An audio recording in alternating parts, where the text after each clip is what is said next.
Pesach. It's coming up on Monday night. What really is it? How should we feel on Pesach? What are some laws and customs of the holiday?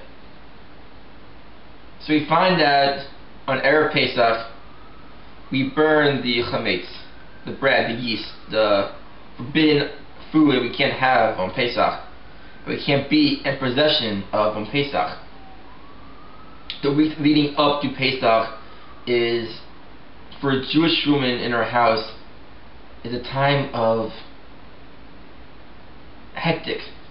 It's a hectic time where the woman and the family are cleaning out the kitchen, the rooms, searching for every last bit, that crumb of chametz.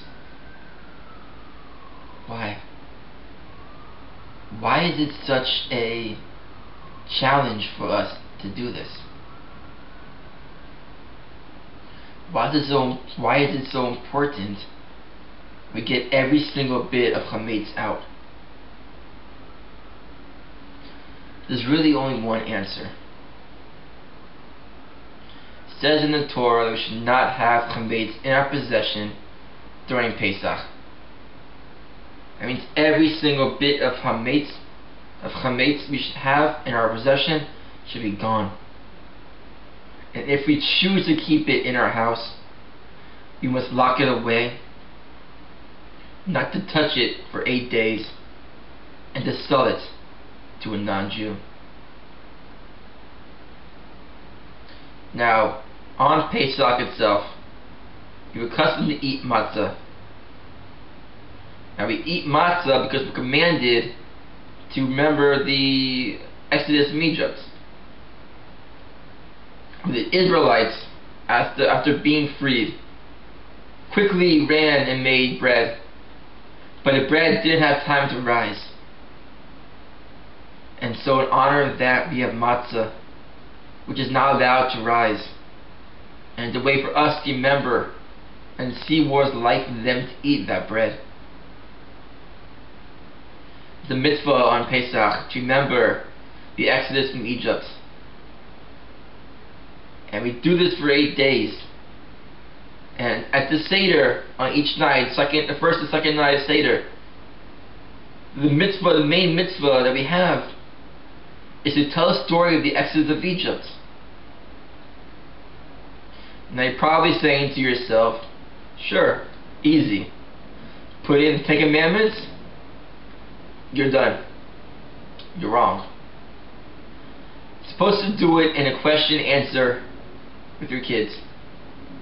That way your kids are involved in the mitzvah of Pesach. Your kids should be involved in every single way. Should be excited about it. Should be looking forward to Pesach every single year. To ask more and more questions. Because you, as a father, as a mother, are giving them every single year different questions, harder questions for them to ask. Mitzvah, tell the story of Exodus in a way that gets your kids to ask questions, thereby teaching your kids and being part of their Torah education. Now, how should we feel at the Seder? What should our mindset be when we're eating the matzah, when we're having the 4 cups of wine? We should be like a king, and women should be like a queen. Guys have the mitzvah to recline on Pesach. We lean back on our left side in a comfy chair with arms. Girls are not required to recline. If you really want to, go ahead, recline, but you're not required to. There are certain times where guys should recline, and certain times we should not recline. The times we should recline, we should be made to feel like a king, is when he's eating the matzah, the ma'or, the sandwich, eating the meal, drinking the wine. He should relax by leaning on his left side.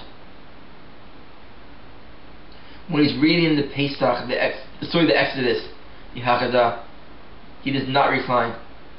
He should be sitting up in order to relate, in order to give over the story of the Haggadah with respect that it deserves.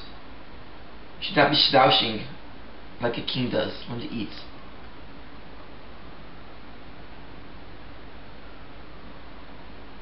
We also have a mitzvah to remember what it's like to be slaves and to be free again.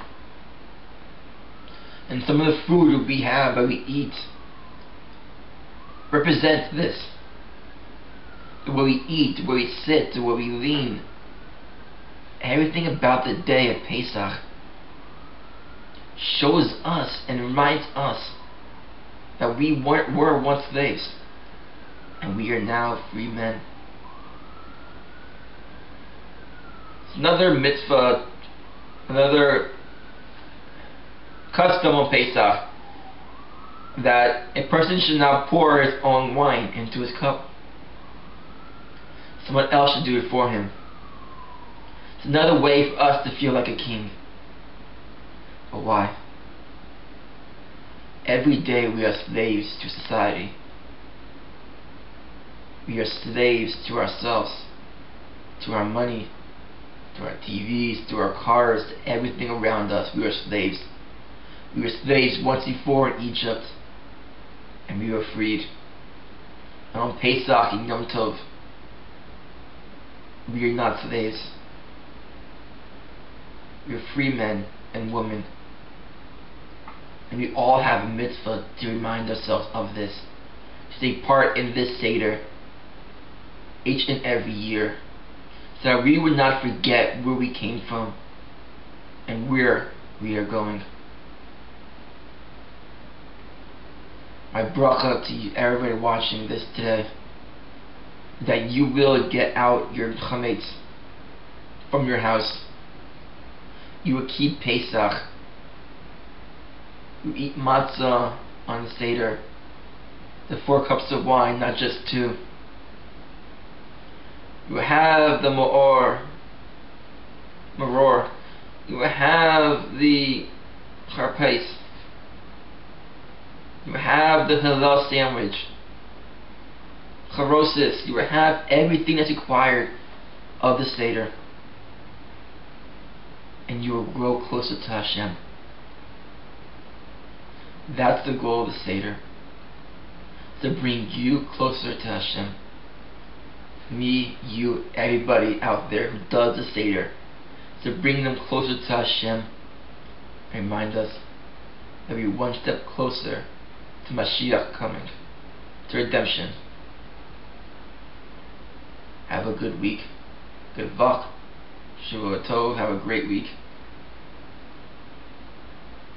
Good Yontiv. Have a kosher and sameach Pesach. A kosher enjoys Pesach. And I'll see you next week after the Yontiv. Just 2 days outside of Eretz Israel. 1 day inside it. Enjoy the Seders while you have them. Eat lots of food and lots of matzah, because it's a mitzvah too. Chag Sameach.